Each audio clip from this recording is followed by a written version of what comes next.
tipo de avivamento que nós temos ouvido dentro das igrejas. Muita gente, isso, eu já vou para 25 anos na igreja, e sempre vejo, e eu acho que até o final da minha vida ainda vou ver muitas pessoas dizendo, vou sair da igreja porque eu preciso me avivar. Como se a responsabilidade do avivamento fosse algo coletivo, algo de responsabilidade da igreja. Mas olha só, meu irmão, tenho algo, infelizmente, não muito bom para te dizer. O avivamento é algo muito pessoal entre você e Deus. Só que no meio deste processo de avivamento existe algo que interfere grotescamente para que isso aconteça. Isso se chama pecado. E muitas pessoas insistem em dizer e repitam que a responsabilidade é da igreja. Culto está frio. O louvor não passa do teto. Não sinto a palavra do pastor mais me tocando como tocava antigamente. As coisas não mais acontecem como eu sempre esperava. As coisas não mais me atingem. Não sinto a espiritualidade de Deus dentro do culto. E a gente insistentemente direciona a responsabilidade de uma frieza espiritual, singular, única e pessoal para o coletivo da igreja. É o maior erro interpretativo de uma pessoa quando ela vem afirmar que a frieza espiritual é da igreja. Eu insisto, meus irmãos, em afirmar que não é a igreja responsável pelo seu aquecimento espiritual. E em busca de uma jornada com o Senhor, com o nosso Deus, com o nosso Pai maravilhoso, aquele que fez, que faz e que sempre fará maravilhas em nossa vida, não existe possibilidade de buscar um avivamento poderoso se não for por Ele. E muitas vezes nós vamos esbarrar na necessidade do ser humano em buscar algo que ele quer dentro do contexto igreja. E aí, meus irmãos, a própria palavra nos explica, nos ensina que maldito é o homem que confia no homem. E todas as vezes que nós buscarmos na pessoa, quer seja ao nosso lado, à nossa frente, atrás ou em qualquer lugar dentro do templo, é claro que nós vamos sentir frieza. Porque o avivamento é algo pessoal, algo íntimo, entre você e Deus. E essa série de mensagens faladas, e essa série A Jornada, durante todos esses últimos dias, domingos e quartas-feiras sendo apregoados, está baseado no texto de Esdras 8, de 21 a 23. Vou ler na minha versão, a NVI, vou pedir que replique a NVI, por favor. Esdras 8, verso de 21 a 23, onde a palavra de Deus diz o seguinte, presta atenção. Ali, junto ao canal de Ava, proclamei jejum para que nos humilhássemos diante de nosso Deus e lhe pedíssemos uma viagem segura para nós e nossos filhos, com todos os nossos bens.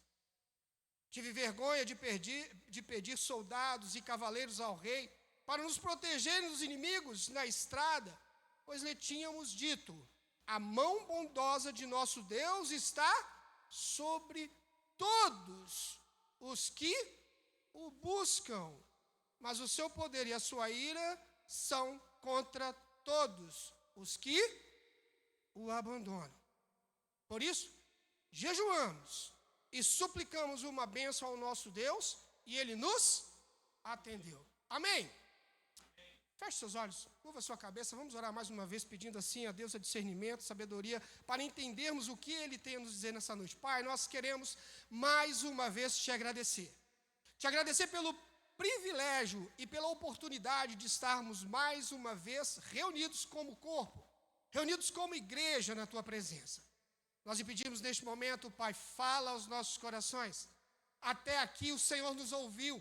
Através das nossas orações, através dos nossos louvores, através do nosso gestual, Pai. Mas agora nós lhe pedimos que o Senhor fale aos nossos corações.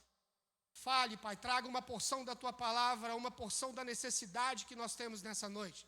Que nós possamos, Pai, sair daqui mais uma vez alegres, regozijantes, porque sentimos e estivemos na tua presença.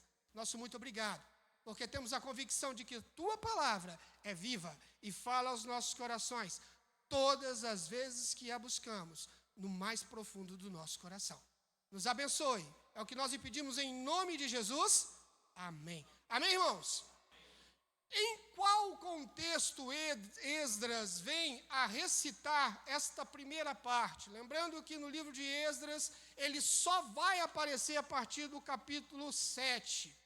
Então, até o capítulo 7, todo o livro de Esdras vai retratar a história da reconstrução do templo. Mas por que isso, pastor? Então, presta atenção. Por volta de 605 anos antes de Cristo, os babilônicos, reinado então por Nabucodonosor, derrotaram totalmente os assírios, os egípcios e, posteriormente, em 597 depois de Cristo, marcharam contra Jerusalém. E ali tornaram aquele povo cativo. Então, destruíram o templo em Jerusalém e fracionaram aquele povo na dispersão dentro da Babilônia para que eles, assim, não se juntassem e não tivessem mais forças para sair. Pastor, por que aconteceu isso? A mão pesada de Deus fez? Não. A responsabilidade foi do pecado do povo de Israel. E Deus, a palavra nos relata que Deus permite que Israel fosse presa, que Israel fosse cativa, e que Israel, dito lá no capítulo 29 de Jeremias, permanecesse cativa por 70 anos junto à Babilônia. Meus irmãos, não foi 7 dias, não foram 70 dias, não foram apenas alguns anos, mas Deus diz, Israel permanecerá por 70 anos cativos em Babilônia. Isso tudo dentro deste contexto. E o que acontece? Acontece que por volta do ano 539, o rei da Pérsia, então, vence a Babilônia numa guerra. E nessa época, Belsassar foi o último, então, rei da Babilônia. Está lá em Daniel 5, verso 30. E antes de sua queda para a Pérsia em 539, ou seja, 539 é o ano que a Pérsia vence a batalha contra a Babilônia. Nós falamos há pouco de Jeremias 29, que relata 70 anos do cativo. Babilônia vence 70 anos, e após 70 anos, a promessa de Deus é que seria liberto por uma grande nação, a Pérsia. A Pérsia vence a Babilônia. E olha que coisa maravilhosa. Ciro, rei da Pérsia, então permite que os israelenses voltassem para a sua terra em Jerusalém. Não só isso, mas que pudessem reconstruir o seu templo. Então, dentro deste contexto, dentro de todas essas histórias, aí os irmãos podem buscar contextualizar da melhor forma possível. Nós chegamos neste texto onde Esdras, ele recebe então de Artaxerxes a ordem, o rei naquele momento em Artaxerxes, a ordem de que fosse até Jerusalém e buscasse ver como estava a adoração daqueles homens, como estava o conhecimento da lei daqueles homens que ali estiveram tantos anos debaixo do poderio babilônico. Maravilhosa é a história, porque Deus usa qualquer um para falar ao seu povo. Muitas pessoas buscam o avivamento e a gente diz que o avivamento tem que estar no local, o avivamento tem que estar nas coisas, o avivamento tem que estar nas pessoas. E eu repito, meus irmãos, não, o avivamento é algo pessoal, íntimo, entre você e Deus.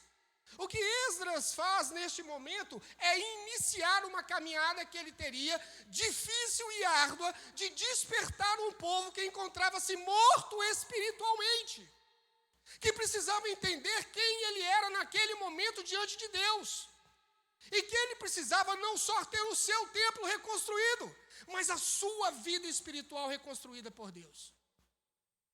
Então Esdras, ele toma para si a responsabilidade, e ele junto ali ao canal de Ava, proclama um jejum para que se humilhasse, não só ele, mas aqueles que estivessem com ele.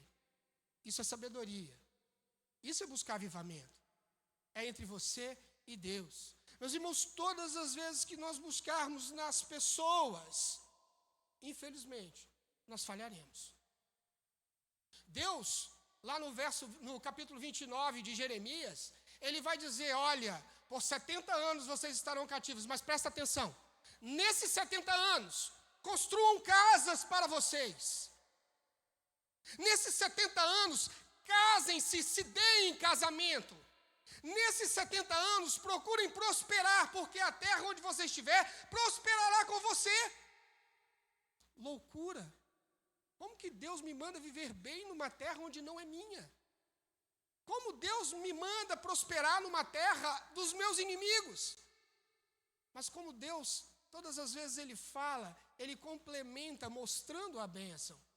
E Ele diz, para que a terra onde que você esteja prospere e você viva bem. Case-se, dê-se em casamento com as pessoas certas. Entre israelitas, não se misturem. Essas eram as ordens de Deus, talvez simples de serem seguidas. Mas cansativo porque o período seria longo, e a gente sabe que todas as vezes que nós somos deixados num lugar, meu irmão, a cabeça do ser humano é algo suja, imunda. E todas as vezes que você se encontra num lugar sozinho, você tende a pensar em bobagem. E após o pensamento, vem o ato. E após o ato, o pecado. É impressionante como nós, seres humanos, fazemos isso. Como nós, homens e mulheres, temos facilidade em errar diante de Deus. E a gente sempre diz que, mas é fácil ser cristão. Meus irmãos, eu insisto em dizer, não. Não é fácil ser cristão. Seguir as regras, ser alguém correto, ser alguém que viva dentro deste mundo corrupto, de uma maneira digna, reta, ser bondoso com aqueles que não merecem bondade, pelo menos aos nossos olhos humanos. É dificílimo fazer o bem àqueles que por ele só não é merecedor. Mas Deus diz, olha, você precisa fazer sem olhar a quem. O que sua mão esquerda dá, a direita não precisa saber. Mas insistimos em jogar a culpa nos outros. A igreja é fria. A igreja não me traz avivamento. A palavra do pastor não chega mais ao meu coração. Será que é realmente a palavra ou será que é o meu coração que tem estado fechado? Onde tem estado o meu coração? Nos momentos em que o pastor se debruça em oração, muitas vezes em jejum, para receber uma palavra, uma porção de Deus, para falar à igreja. E quando chega aqui, derrama-se diante da igreja. Alguns irmãos ainda dizem, a igreja está fria. A palavra do pastor não me atinge mais. Vou procurar outra igreja. Os irmãos vão continuar procurando, insistentemente. E sabe quando que ele vai achar o avivamento em outra igreja? Nunca. Nunca. Você sabe o que faz você reconhecer que um balde está cheio d'água? Quem pode me dizer? Quando você sabe que um balde está cheio d'água? Quando ele transborda. Aos nossos olhos, seres humanos, é fácil você dizer quando o balde está cheio. Quando ele transborda. E se ele não transbordar, isso é sinal que ele está vazio? Não, meu irmão. Não. E muitas vezes a gente acha que o derramamento do Espírito Santo está baseado no que eu faço, no que eu danço, saio voando, as coisas têm que acontecer, vejo o fogo descendo, o fogo subindo. Espiritualidade não é isso, meus irmãos. E presta atenção no que Esdras vai relatar a partir do verso 1 do capítulo 9. É um texto longo, eu vou ler rapidamente para que os irmãos entendam o contexto em que Esdras, neste momento, iria falar para aqueles homens. Olha só, o templo estava terminando a sua construção. O novo templo, 70 anos antes, havia sido destruído. Neste momento, uma nova reconstrução. Mas o templo físico não quer dizer nada. Para Deus, o que importa é o templo pessoal. Nós, como seres humanos, nós, o templo do Espírito Santo. E olha o que a palavra de Deus vai dizer. Depois que foram, verso 1, capítulo 9, depois que foram feitas essas coisas, os líderes vieram a dizer-me, o povo de Israel, inclusive os sacerdotes e os levitas, não se mantiveram separados dos povos vizinhos e de suas práticas repugnantes, como os dos cananeus, dos hititas e dos ferezeus e dos jebuseus, e dos amonitas e dos moabitas, dos egípcios e dos amorreus. Eles e seus filhos se casaram com mulheres daqueles povos. Qual era a ordem de Deus? Não se casem com povos estranhos. Permaneçam-se puros, fiéis ao que eu lhes direi. E a palavra já começa relatando que tudo que Deus mandou fazer, aqueles homens não fizeram. E ele continua, e com ele se misturaram, e a descendência dele santa. E os líderes e os oficiais estão à frente nessa atitude infiel. Até os seus líderes, todos pecaram. Verso 3, quando ouvi isso, rasguei a minha túnica e o meu manto. Arranquei os cabelos da cabeça e da barba e me sentei estarrecido. Então todos os que tremiam diante das palavras de Deus de Israel, do Deus de Israel, reuniram-se ao meu redor por causa da infidelidade dos exilados. E eu fiquei sentado ali, estarrecido, até o sacrifício da tarde. O que causou esse estarrecimento a Esdras foi a vida espiritual daqueles que ali estavam. Muitas vezes, meus irmãos, a gente se preocupa mais com quem está do nosso lado do que com nós mesmos. A gente às vezes olha para o pecado do outro e diz, esse é um pecador, não merece que eu esteja ao lado dele. Eu te pergunto, e você peca? A palavra nos garante que todos pecaram. Todos, sem exceção, somos pecadores. Lutamos aqui pela vontade contra a carne, contra a vontade da carne. Paulo diz que aquilo que quero não faço, mas o que faço? É aquilo que não quero, é uma luta constante contra a carne. É normal você querer fazer o que é errado, é normal. Mas é certo? Não, não é. Todas as vezes que Deus te fala, não faça, você diz, eu faço. Ele diz, não vá, você diz, eu vou. Ele diz, você não deve, você diz, eu devo. Nós somos teimosos. E por causa disso, somos responsáveis por nossos atos. E aí, responsáveis por aquilo que irá acontecer por causa de nossos atos. A palavra de Deus continua dizendo o seguinte, verso 5, então na hora do sacrifício da tarde, eu saí do meu abatimento com a túnica e o manto rasgados, e caí de joelhos com as mãos estendidas para o Senhor, o meu Deus, e orei. Meu Deus, estou por demais envergonhado e humilhado para levantar o rosto diante de ti. Meu Deus, porque os nossos pecados cobrem a nossa cabeça e a nossa culpa sobe até os céus. Desde os dias dos nossos antepassados até agora, a nossa culpa tem sido grande por causa dos nossos pecados. Nós, os nossos reis e os nossos sacerdotes, temos sido entregues à espada e ao cativeiro, ao despojo e à humilhação, nas mãos de reis estrangeiros, como acontece hoje. Mas agora, por um breve momento, o Senhor, o nosso Deus, foi misericordioso, deixando-nos um remanescente e dando-nos um lugar seguro em seu santuário. E dessa maneira, o nosso Deus ilumina os nossos olhos e nos dá um pequeno alívio em nossa escravidão. Somos escravos, mas o nosso Deus não nos abandonou na escravidão. Ele tem sido bondoso para conosco diante dos reis da Pérsia. Ele nos deu vida nova para reconstruir o templo do nosso Deus e levantar suas ruínas, e nos deu um muro de proteção em Judá e em Jerusalém. Esdras está dizendo o que Deus havia feito por aqueles homens e aquelas mulheres até aquele momento. E em troca do que Deus fez de melhor para eles, o que eles fizeram para Deus? Desobediência. Desobediência. E aí eu afirmo que a minha frieza espiritual é responsabilidade da igreja. Que a minha frieza espiritual é responsabilidade do pastor que não fala mais ao meu coração. Que a minha frieza espiritual é a responsabilidade pelo pecado do irmão ao lado. Meus irmãos, é necessário que nós comecemos a olhar para dentro de nós. Aqueles que buscam um avivamento real, eles têm que entender que começa em mim. Eu preciso entender o que tem que ser mudado na minha vida. Para o balde transbordar, a torneira tem que estar ligada. E a torneira, nesse sentido, meus irmãos, é Deus sobre a sua vida.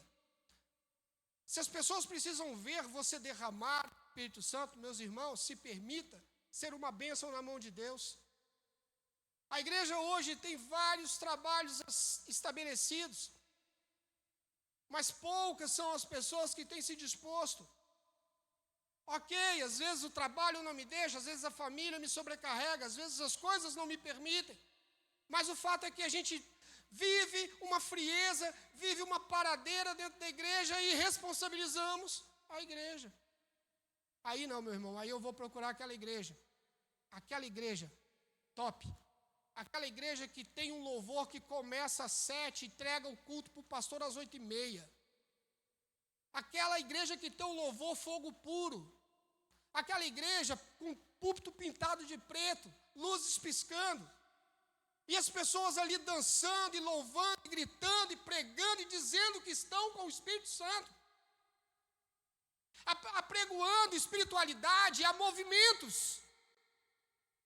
Está errado, meus irmãos. Insisto em dizer para vocês que está equivocado o pensamento de cada um desses. Não estou dizendo que o Espírito Santo não haja nessas igrejas, não estou dizendo isso. Mas estou dizendo que a sua vida precisa da ação do Espírito Santo em você e não no ambiente em que você está. É você que contamina o ambiente, meu irmão, não o ambiente que te contamina. É diferente. Deixe-se contaminar por Deus. E aí você vai ver as coisas acontecendo diferente. Verso 10 continua dizendo o seguinte: e agora, ó nosso Deus, o que podemos dizer depois disso? Pois nós abandonamos os mandamentos que nos deste por meio dos teus servos, os profetas, quando dissestes: a terra que vocês estão conquistando está contaminada pelas práticas repugnantes dos seus povos. Com essas práticas, eles chegaram à impureza toda esta terra. Por isso, não se deem suas filhas em casamento aos filhos deles, nem aceite as filhas deles para os filhos de vocês. Nunca procurem o bem-estar e a prosperidade destes povos, para que vocês sejam fortes e desfrutem os bons produtos da terra e deixem para os seus filhos como herança eterna. Deus está alertando. O povo, quando sai do Egito, passa por terras perigosas até chegar na terra prometida. E a mensagem era uma só: não se deixe contaminar. Vocês acham que hoje, qual é a maior preocupação do pastor dentro de uma igreja? Vocês acham que hoje, quando um pastor chega para você, te chama para conversar no gabinete, na sala fria, como alguns dizem, né? E diz para você o seguinte: a gente precisa conversar, meu irmão, e você não aceita a conversa. É capaz, às vezes, até de você dizer assim: quem é você para falar isso para mim? Meus irmãos, é o seu líder espiritual, dado por Deus. A não ser que haja algo que desabone a imagem dele, você está submisso à autoridade desta pessoa. E insubmissão também traz derrota para a sua vida. E não te deixa alcançar a espiritualidade que muitas vezes você busca. Você precisa entender e ouvir aquilo que Deus tem para você. E presta atenção. Você acha que isso é do Velho Testamento? Não, esse é o Deus do Velho Testamento, então presta atenção. Segunda carta de Paulo a Timóteo, capítulo 3, verso de 1 a 5. Olha o que Paulo vai dizer a Timóteo. Timóteo, aquele que ficaria responsável pela igreja, ele diz o seguinte: saiba disto. Nos últimos dias sobrevirão tempos terríveis. Os homens serão egoístas, avarentos, presunçosos, arrogantes, blasfemos, desobedientes aos pais, ingratos, ímpios, sem amor pela família, irreconciliáveis, caluniadores, sem domínio próprio de Deus, cruéis, inimigos do bem, traidores, precipitados, soberbos, mais amantes dos prazeres do que amigos de Deus. E verso 5, tendo aparência de piedade, nos negando o seu poder, afaste-se também destes. Olha o que Paulo está falando para Timóteo. Você já imaginou se hoje Jesus chegasse aqui e dissesse para o pastor para se afastar disso? Vocês acham que a igreja ficava cheia? Não, meus irmãos, não ficaria. Mas graças a Deus, hoje vivemos pela graça. E a graça salvífica de Cristo Jesus nos dá a oportunidade de nos arrependermos a todos os dias pelo que fazemos de errado. E isso traz sobre os ombros do pastor uma obrigatoriedade de permanecer firme, diante de tudo aquilo que muitas pessoas dentro da igreja fazem contra ele. E aí, meus irmãos, as coisas acontecem. Apocalipse, capítulo 3, verso 14 a 17, a palavra diz o seguinte: ao anjo da igreja em Laodiceia escreve: estas são as palavras do Amém, a testemunha fiel e verdadeira, o soberano da criação de Deus. Verso 15: conheço as suas obras, sei que você não é frio e nem quente. Melhor seria que fosse o quê? Frio ou quente. Assim, porque você é morno, nem frio e nem quente, estou a ponto de vomitá-lo da minha boca. Algumas versões dizem: vomitar-te-ei da minha boca. Você diz: estou rico, adquiri riquezas e não preciso de nada. Não reconhece, porém, que é miserável, digno de compaixão, pobre, cego e que está nu. Estamos vivendo um evangelho barato, meus irmãos. Um evangelho de movimento. Um evangelho que eu vou para onde me dão mais. Me dão mais alegria, me dão mais favorecimentos, me dão mais culto que se adequa à minha necessidade, ao meu querer. Mas esbarra nisso. Sou crente domingo, sou crente na quarta, sou crente no domingo de manhã, em alguns cultos. No resto da semana, não, meus irmãos. Espiritualidade é na igreja. No mundo eu vivo dissolutamente, de qualquer maneira, faço o que me der na teia. São essas pessoas que costumam arrotar, vomitar dentro da igreja, que são santarrões. E eu digo, meus irmãos, e atesto a necessidade de se buscar o avivamento pessoal diante de Deus. E aí, meu irmão, pode cair pedra dentro da igreja, porque você se mantém firme. Um crente enraizado na palavra de Deus é aquele que toque o vento para onde for, ele permanece firme. Às vezes a mudança é necessária. Às vezes Deus te tira daqui e te leva para ali, para abençoar os que ali estão. Mas quando você sai de um lugar sem a vontade de Deus, meus irmãos, nada vai dar certo. Entendam isso. Não busque avivamento no lugar. Busque avivamento em Deus. Essa é sua jornada. Caminhando para o final, capítulo 10. Olha o que a palavra diz a partir do verso 2. Olha só onde Esdras vai chegar. Verso 2, então, Secanias, filho de Jeiel, um dos descendentes de Elão, disse a Esdras: fomos infiéis ao nosso Deus quando nos casamos com mulheres estrangeiras, procedentes de povos vizinhos. Mas apesar disso, ainda há esperança. Meu irmão, você está pecando, ainda há esperança. Você está buscando avivamento, mas o pecado não está te permitindo? Diga o seguinte para você, meu irmão: ainda há esperança. Só resta uma coisa para você fazer, presta atenção. Mas, apesar disto, ainda há esperança para Israel. Verso 3, façamos agora um acordo diante de nosso Deus e mandemos de volta todas essas mulheres e seus filhos, segundo o conselho do meu Senhor e daqueles que tremem diante dos mandamentos de nosso Deus, que isso seja feito em conformidade com a lei. Levante-se, esta questão está em suas mãos, mas nós o apoiaremos. Tenha coragem e mãos à obra. Que palavra fantástica para Esdras. Que palavra fantástica de coragem. Siga em frente. Doa a quem doer. E, meus irmãos, eu já vi pastores adoecerem porque vê, às vezes, a igreja se esvaziando. E eu costumo dizer em todo lugar que eu estou, e uma coisa que eu sempre digo: quantidade não quer dizer qualidade. Às vezes uma igreja está abarrotada de gente, não tem lugar nem para sentar, mas é uma igreja vazia de espiritualidade. A espiritualidade delas está baseada em apenas alguns momentos.